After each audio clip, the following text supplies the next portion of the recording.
Hi folks, Ryan Honeyman here from Lift Economy. Many folks have come to us over the last 10 years and asked, how do I get more involved in creating an economy that works for the benefit of all life? They also ask, what skills and experiences do I need to help make this transition? So 3 years ago, we created something called the Next Economy MBA to help address this and similar questions. Lift Economy's Next Economy MBA is an online course that's designed for entrepreneurs, aspiring entrepreneurs, students, recent graduates, employees, and folks who want to learn more about transformational next economy strategies and businesses. Join the growing alumni network of nearly 250 alumni who've gone through this program and learned essential skills and hopefully built lifelong relationships for catalyzing businesses in the emergent and regenerative economy. So we encourage you to check out our course. You can go to lifteconomy.com/MBA. The next course, Cohort 7, starts on September 21st, 2021. So once again, go to www.lifteconomy.com/MBA. And now, on with the show.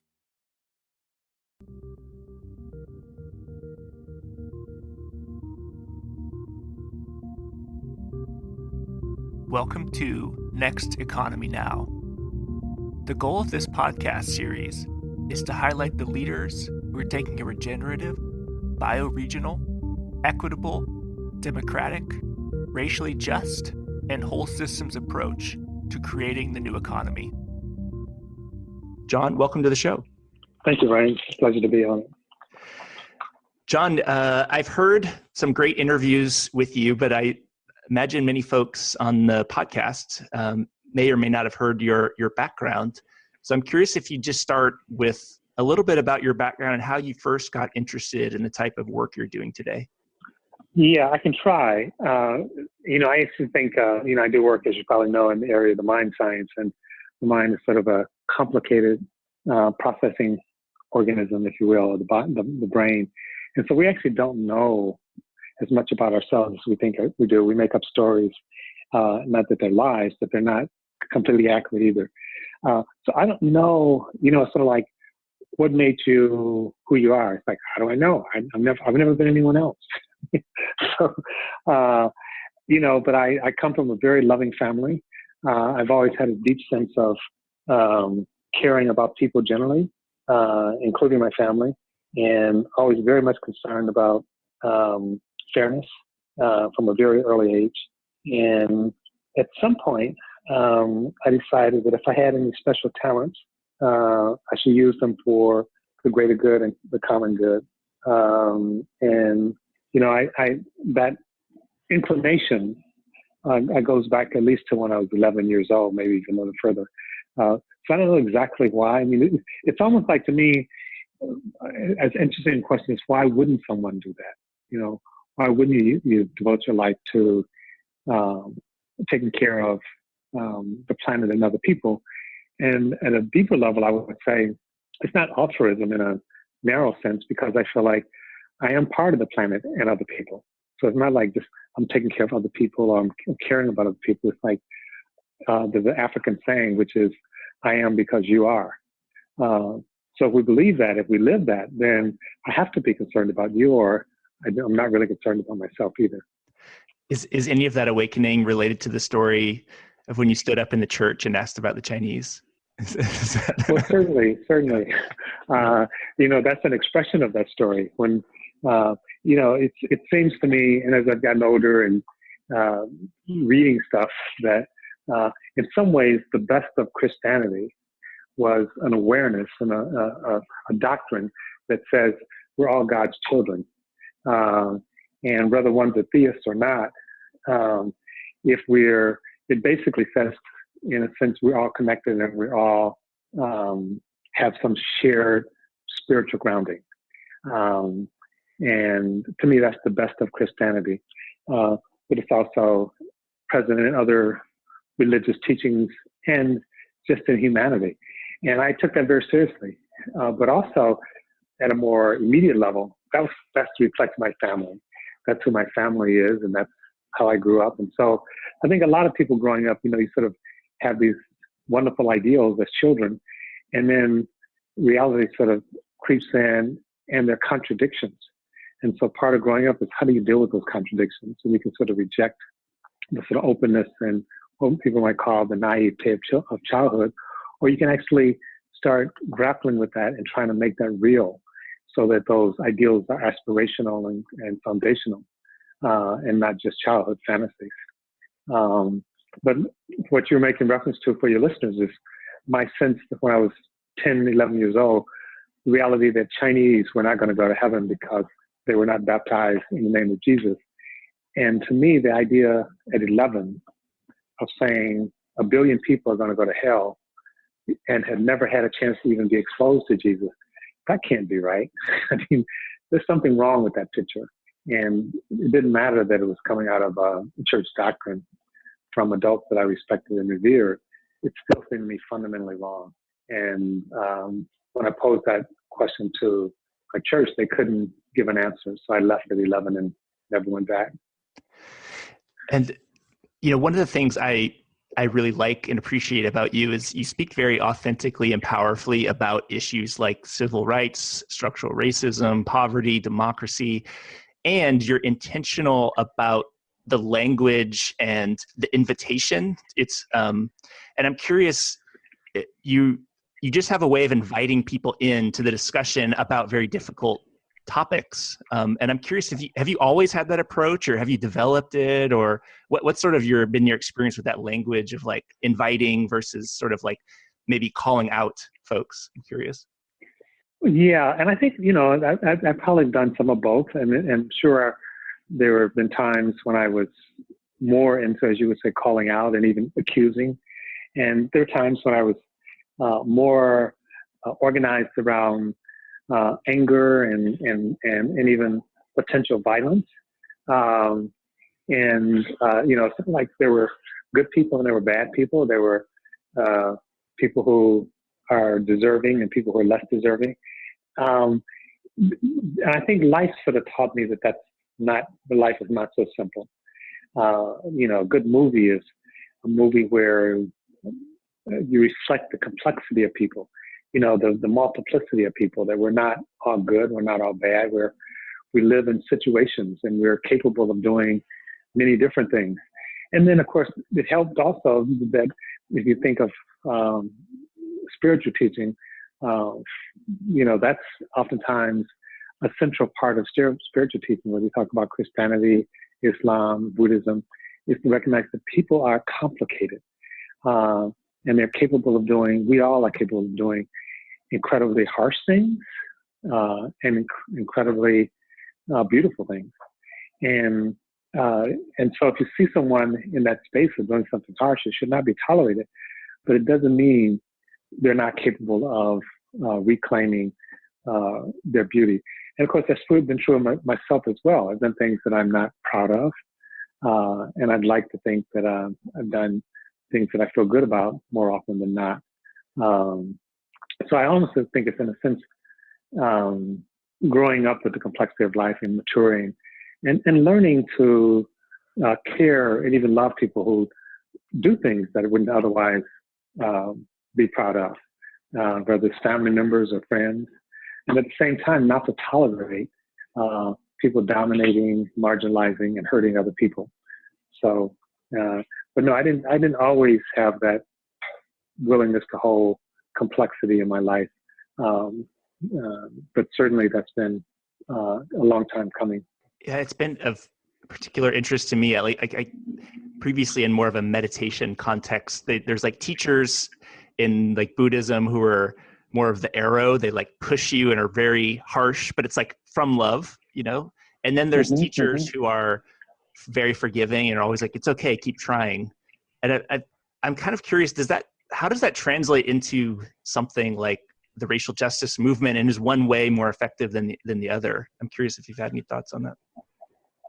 Well, I think the call upon us is to actually build something where we all belong, and that hasn't always been clear. So they've been part of our history as a people. as a nation, as a race, when, it's like we're the only one, and we define that we narrowly, we're the only ones that count. It's the other guys, the other women, the other people, they're bad. And there's stories and their movies and that actually underscore that. And so, there was a period of time when I was very influenced by people like Chairman Mao, for example, who was very harsh, but he also did some wonderful things. It's not a simple story. He's still revered in China because he unified China, but he also probably caused millions of people to die. And so I think, in a sense, the world requires our ability to harm and our need to engage in love is sort of both going up exponentially. So it seems to me that the next iteration of mass harm in the world will be the end of human life on the planet. So, which means, in a sense, that the next iteration of human caring and human love has to be something that actually transcends our ability to hurt each other. I mean, think about World War I, World War II, Bismarck. Those were tremendous wars, but they didn't have the atomic bomb. The World War II ended with the explosion of 2 atomic bombs. Now there are thousands and thousands of atomic bombs all around the world. And the bomb that was exploded in Japan on the Japanese people, those were crude, small instruments compared to what we have now. So if we have another major war where we no holds barred, we don't survive it. So in a sense, I guess what I'm saying is that in some ways, I think there's really only one alternative. And of course, one alternative is not an alternative at all. It means one requirement. We have to learn. As King said, we either come together as friends or we perish as fools. So we have to actually come together as brothers and sisters, or we perish as fools. That's, I think, ultimately the charge to all of us right now. We're talking about crossing the Rubicon in terms of climate change. And we don't get to mess up the Earth 3 or 4 times. We have one Earth, we do it right or we don't do it. And those kind of urgencies weren't as clear 50 years ago, 100 years ago. And so I think what's called upon us is actually more urgent. And I guess that dovetails with your work around bridging and also the othering and belonging approach. Could you give folks a bit of a background on your work on some of those concepts? Yeah. So and then there's we have a little animated video online about bridging and breaking. So these are first very simple concepts, but they actually point to something quite subtle and nuanced. Part of it is around how we constitute ourselves. How do we think of who's the we? And the we are those people who belong. And so it's a process of belonging. And then there's the people who, quote unquote, don't belong. They're others, and that's called othering. And for people who don't belong, part of the reason they not belong is in our story, the stories we carry with us, the stories that make us who we are, is that they're somehow less than, or they're a threat to the we. They're a threat to who I am. So what happens and there's no natural we, and there's no natural other. We actually are constantly reconfiguring who's the we and redrawing boundaries, who's the other. And a lot of that's done through stories. But when we have a sense of we, it can be largely stable, but it's always situational, which means that when things change, the environment change, the culture change, then our sense of we is also called upon to change. That the change itself produces stress and anxiety. And that's true not just of people, it's true of animals. If animals on an environment, they are functioning relatively well, and then the environment change, and the food source change, the heat change, they're literally under stress. and they may be under anxiety. There's debate as to whether or not animals can experience anxiety, but they clearly experience stress.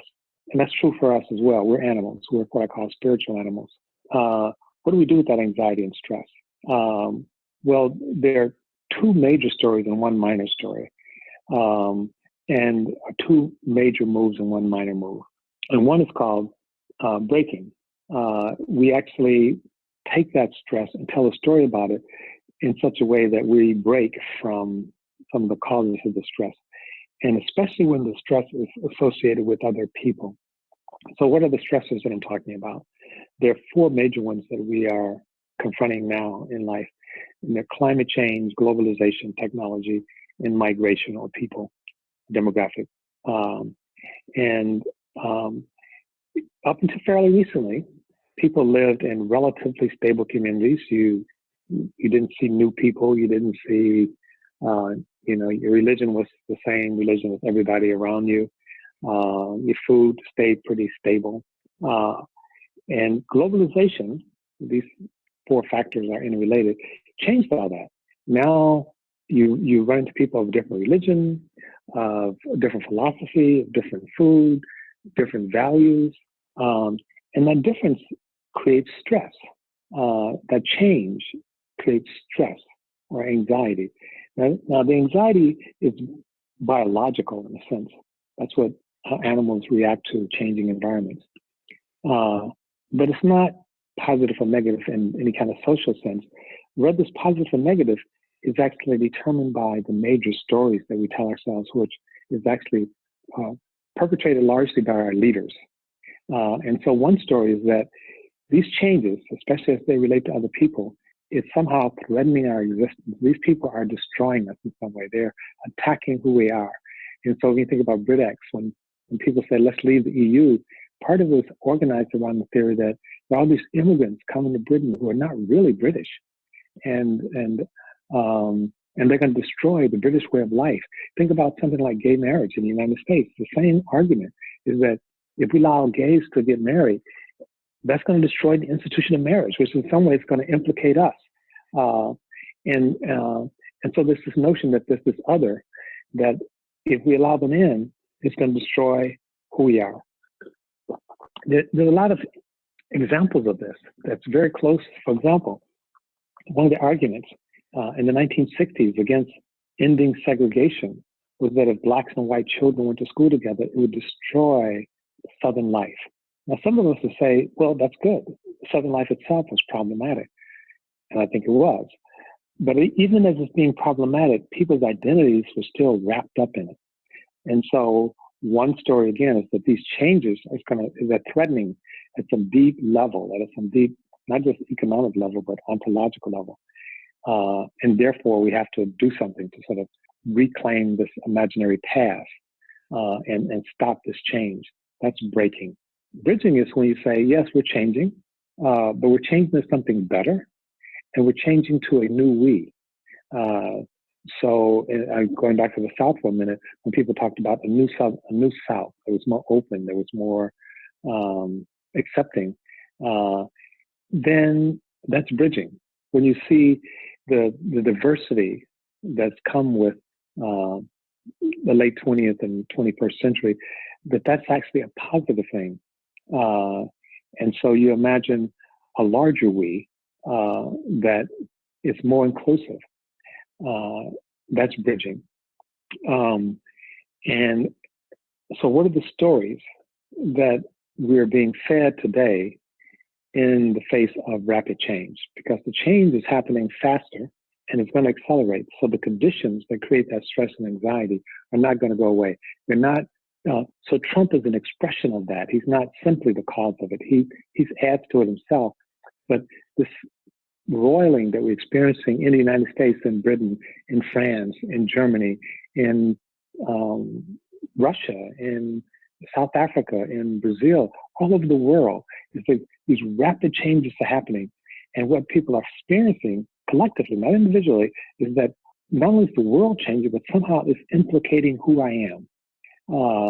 And then the question is it implicating it in a terrible way, which therefore calls for breaking? calls for building walls, calls for imprisoning people, calls for killing people, calls for more dehumanization, calls for separation, calls for, in the United States context, white national ethnic expression, a claiming that the country is only for one small group and everybody else is other. Not just whites, but Christians. Not just Christian, but Protestant. And so you keep getting smaller and smaller we, and everybody else becomes other. Or do we, as we do here in California to some extent, really embrace our growing diversity and recognize that we are changing, but it's a good thing. We're changing into something better. And so the right-wing nationalists are engaged in aggressive, violent breaking. Liberals, from our perspective, engage in benign breaking in the sense that they say, well, okay, Latinos can come in to the United States because they're just like us. So they still engage in a kind of erasure. You can be like, but first you have to be like me. So I make the point that the intervention of othering is not saming.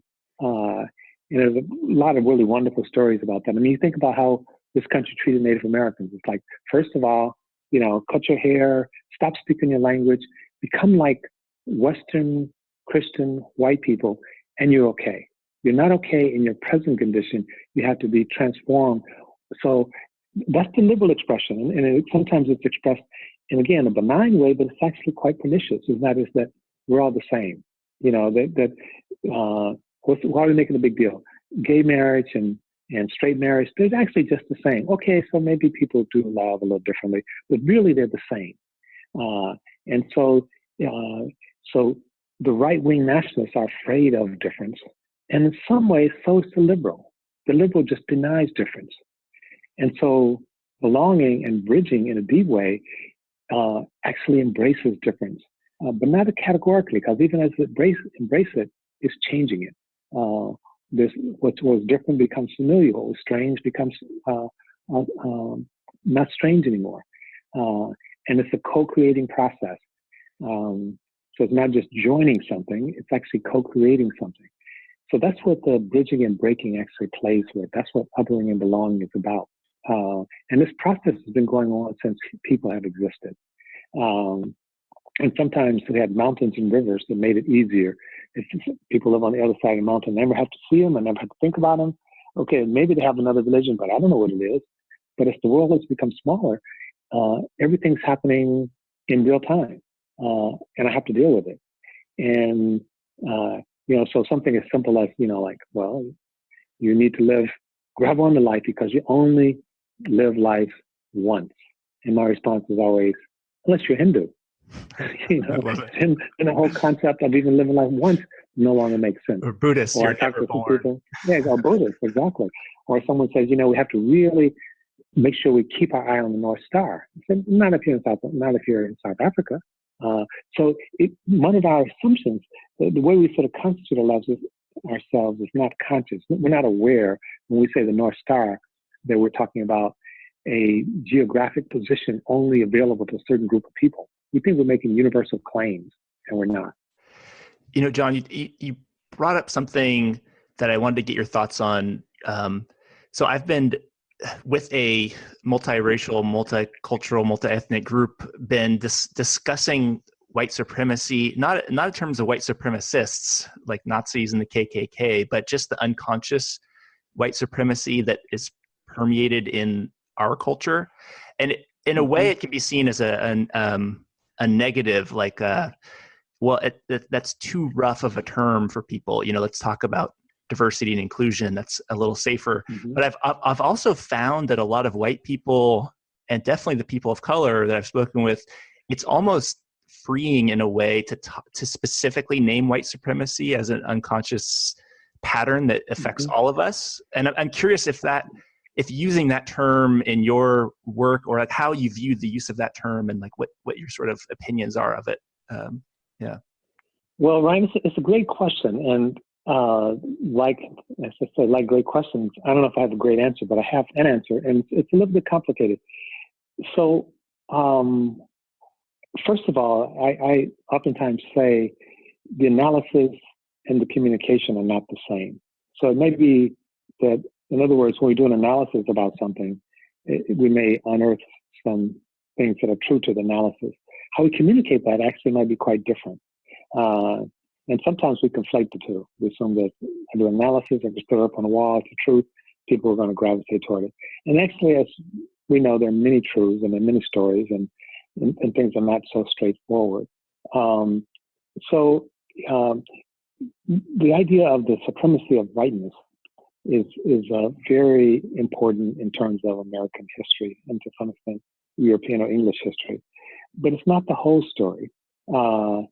And there's some parts that are missing that's important, but then it's also, you have to think about the experience. Like we talk about the sunrise. Of course, we know the sun doesn't rise, the earth spin, but we don't talk about the earth spinning and then therefore the illusion that the sun is actually rising. We experience it still, despite the scientific fact of the sun actually rising or setting.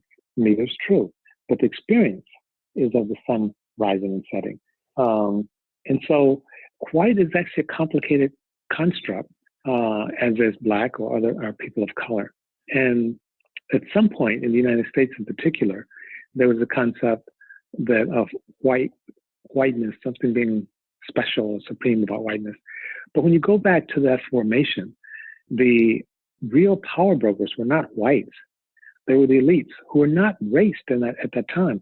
So when slavery was being formulated and racial category was being articulated and created in the United States, it wasn't whites that were at the top.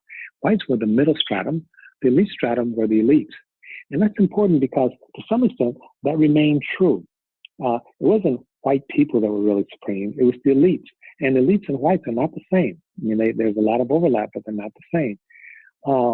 Also, and people identify, even people in the middle stratum, who are phenotypically light-skinned and called whites, they identify with the elites and they police the non-whites, but they weren't the elites themselves. So even the idea of supremacy was selling people a bill of goods. And that's our history. But if you come up, we're coming up on the 400-year anniversary of slavery, but if you come up to the present time, a lot's happened. And a friend of mine, David Rodiger, wrote a book called The Wages of Whiteness. And he talked about all the benefits associated with being white. And I have sort of jokingly said to him, you need to write a new book called The Declining Wages of Whiteness, because the benefits associated with being whites in the United States and in Europe has actually been in decline.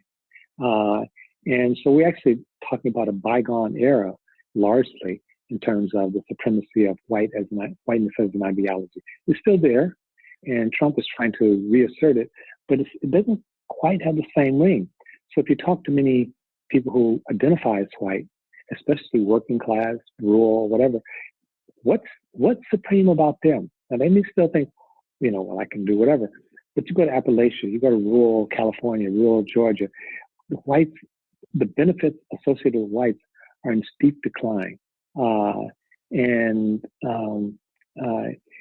so in day-to-day activity, there's not the categorical assumption that whiteness is good. And if we talk about moving beyond white supremacy, which I think we need to, and even moving beyond white ideology, which is closely linked but separate from white supremacy, I think we need to. We have to do it in such a way that we also fold in the possibility, the hopes, the struggles of people who are currently classified as white. And sometimes when we talk about white supremacy, we end up erasing them. And so this is actually a complicated another form of breaking, right? And so when we talk about people of color and we talk about basically this is dominant group, this is the ideology of whiteness, and we're going to replace this dominant group with a dominant group of people of color. It's complicated because there are hundreds of different people that we call people of color, including Latinos who are every color, right? So it's like they're every race. But implicit in that is that as we displace white dominance, we will displace it with potentially people of color dominance. And I don't think that's really our project. And I think we should remove that ambiguity and say, really what we're trying to do is get rid of dominance, period. that yes, we're against white dominance, which has largely been the history of the United States in its various expressions, but we don't want to replace it with people of color dominance. We actually want to get rid of the notion that one group is dominant, should be dominant over another group. And we haven't been clear on that. And in that new space, we won't center whiteness, which we've done in this country for most of our existence, but neither will we erase it. And so what it means to be white in this new story, we haven't actually figured that out. We know it will be different than white normativity. We know it will be different than white dominance. We know it will be different than whites being in control. We know, but so what does it look like? So anyway, it's a complicated story. So the idea of white privilege, white supremacy, really is a multifaceted concept. And again, dealing with it from an analytical level, that's one thing. But when you're talking to people who are having experience of seeing their lives truncated because they don't have health care, because they don't have good jobs, because they don't have a community, because they don't have good schools, and they're phenotypically white, how do they experience white supremacy? And they may still feel like they're better than a person of color. They may still experience that, but it's eroding, and it's been eroding for years, and it should erode. I mean, we don't want any group to be able to claim supremacy. But in terms of challenging that concept of white supremacy, sometimes we conflate it with people who are phenotypically white. Sometimes they do as well, but we have to be careful about that. That was incredibly helpful. It's almost like you study this type of topic for a living or something.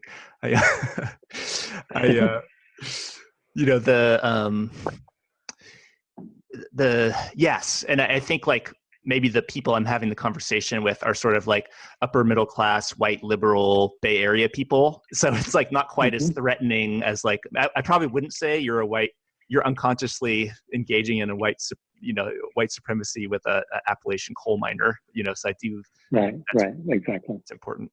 No, I did some work in Appalachian and people talked about, and at one point I was sort of jokingly, but also seriously saying, look, you have intergenerational poverty. You're dying, for men dying in the high 40s, low 50s. You have terrible health care. You have no upward mobility. So why do you even bother calling yourself white, right? And maybe that's the only thing they have. But I said to them, and I was, being provocative, I would not trade places with you. I'm an African-American man. I have health care. I have tenure. I have money. I have, whatever. And I'm not saying I still want, yes, I get stopped by the police, and yes, people still, have, shopping while black. And so I have the experience of the overlay of blackness as a negative concept perpetrated by America. But I would not trade places with the Appalachian whites. And they know that. I mean, when I go there, and I don't go as much as I used to. I used to live in Ohio. I used to go a lot and do work there. There's always the assumption, why are you here? Why are you driving, you're driving a fancy car and you're dressed differently. And, are you uppity? It's like, well, maybe I am. Why do you talk like you're educated? Because I am educated. My point being that we're dealing with complex concepts, and we're dealing with them from a construct that's actually already in sharp relief. We're already seeing a receding of the ideology of white supremacy.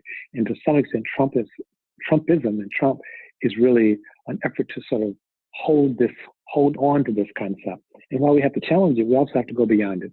What's next? What will we look like in a society where no group dominates? And even liberals and progressives, from my perspective, we don't do a good job of that because too often we sort of just invert.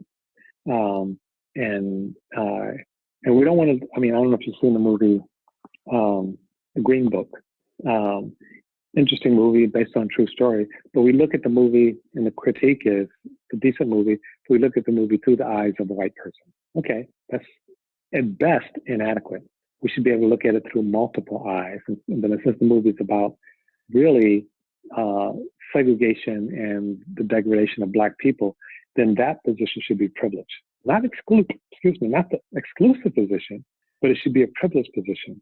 But instead, even in our effort to, uncover white racism in the South, we still look at it through the lens of whiteness almost to the exclusion of people of color. One of your comments about the sort of elites as the top rank, that resonates with. Have you read the book Winners Take All by Anand? Mm-hmm. You have? Okay, great. This makes the conversation a lot easier. How do you feel about that book? Because I feel like, in particular, I'm involved in the social entrepreneurship, the certified B Corporation, community impact investing world. And that book has really done a great job of shaking up the sort of belief that you can do good by do well, like endlessly give back, but never look at the taking.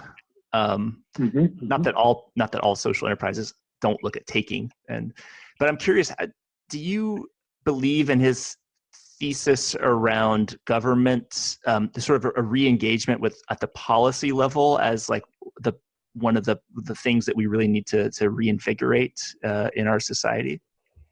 Certainly. I mean, I work a fair amount in the tech world myself, and I sometimes describe, this is overgeneralization, that world as progressive libertarians. Progressive libertarians. I remember you said that with bell hooks. It was great.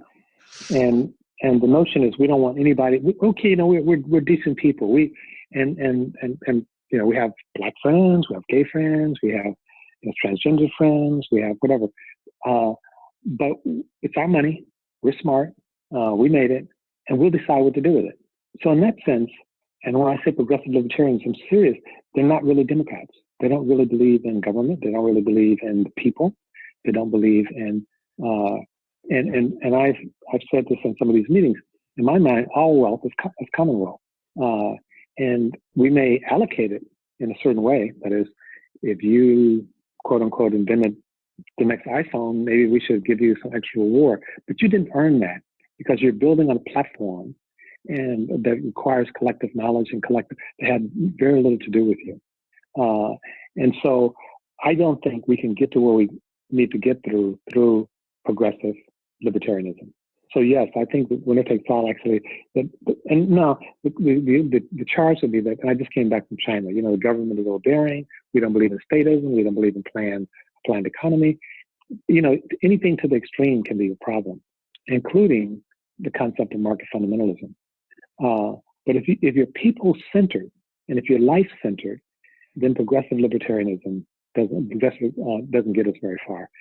It doesn't save the planet. We don't want to wait for each company or each billionaire to decide they're going to invest in schools, as opposed to, there's a thing called tax, and we're going to collectively decide how we're going to tax those billions and how we're going to spend those billions. So you can create your foundation. That's great. And I work with a lot of really very decent people who have billions and actually run foundations. But ultimately, the model is flawed. And again, it's not, we want to go back to the Soviet-style planned economy. But we do want to really empower people. We do want to say, this is our collective world. The extension of that will be saved by billionaires. It's like, well, why don't someone have $1 billion? Why don't they have more votes than the rest of us? Well, in fact, they do, but we actually say that's not good. We actually begrudge, and appropriately so, the way we do campaign financing. That you shouldn't be able to buy an election. Why not? What's wrong with buying an election? What's wrong with it is that it's actually a degradation of people. We're saying if you don't have money, you don't count as a person. You don't have a voice. You don't have agency. You don't have power. And so, yes, I think that, and I'm not against the market. I'm not against people making money. I'm not against people being rich. But that's a social question, not someone's entitled to it. So you're not entitled to all the money you apparently make. We might decide, again, to allocate it a certain way or not. But it's not something that someone should feel, from my perspective, they have a right to because they worked hard.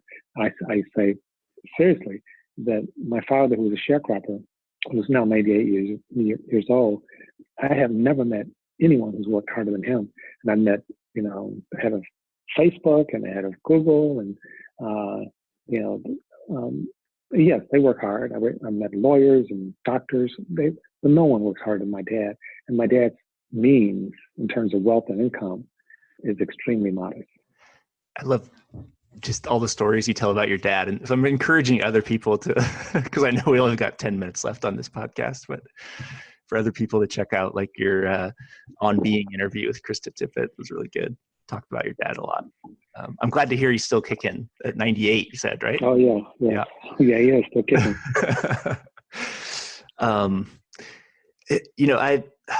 One of the things around policy that one reason I've always been turned off by government, and maybe I've bought into the market fundamentalism argument in the past, but I'm sort of consciously trying to avoid it, is like what you said earlier, which is around like things are more complex than binary, good, bad, yes, no. And yet our political system is set up on like you vote for or against a bill, and like there's no gray area. So it almost seems like the way our politics work, like is that inherently problematic in how we just decide things together? Well, you asked in different questions, or let me just tease it out for a little bit. So one, the way our politics work, yes, that's, two-party system, especially more recently. But politics and government and government and governance are not the same thing. And so I would agree with you that there's something wrong with our politics. There's something wrong with the way we structure government, not simply because it's binary, but it is that, but also because it's bought and sold. It's not our government. It's actually this government of the elites. The government is actually managing the economy for the elites, not for the people. That needs to be fixed, but that's not fixed by simply turning government over to, even more so, to the elites. The question is, how do you actually make government actually govern for all of us, which includes making the economy be for all of us? So you need not only good government, you also need a good economy. And you can't have a good economy without a good government. And so the critique of what is, I completely agree with you. But the solution is not, therefore, let's get rid of government. The critique is, how do we actually get government? How do we get a government that's not just responsive to the economy, which I think is important, but also responsive to people. And the penultimate test is people, or life itself. Not how much money is being generated in the economy, it's how are people's lives being affected. And that's the role of government. But it's not, so again, I'm not anti-corporate, I'm not anti-market, but I just know the market doesn't exist without government. Hardcore wrote a book called The Illusion of the Free Market. So I think the binary is like good government, bad government, or good government, and good economy or government, instead of seeing them as actually, sharing something and having a responsibility, and that responsibility ultimately being people themselves, all people. Yeah. Maybe one of the last, a few more questions here. What do you think about Alexandria Ocasio-Cortez and the Justice Democrats? Do you think that's a step forward or more of the same? What do you think? Well, I met Cortez. In fact, I helped host a fundraiser for when she was running, although she had effectively won because she had already won the primary in New York.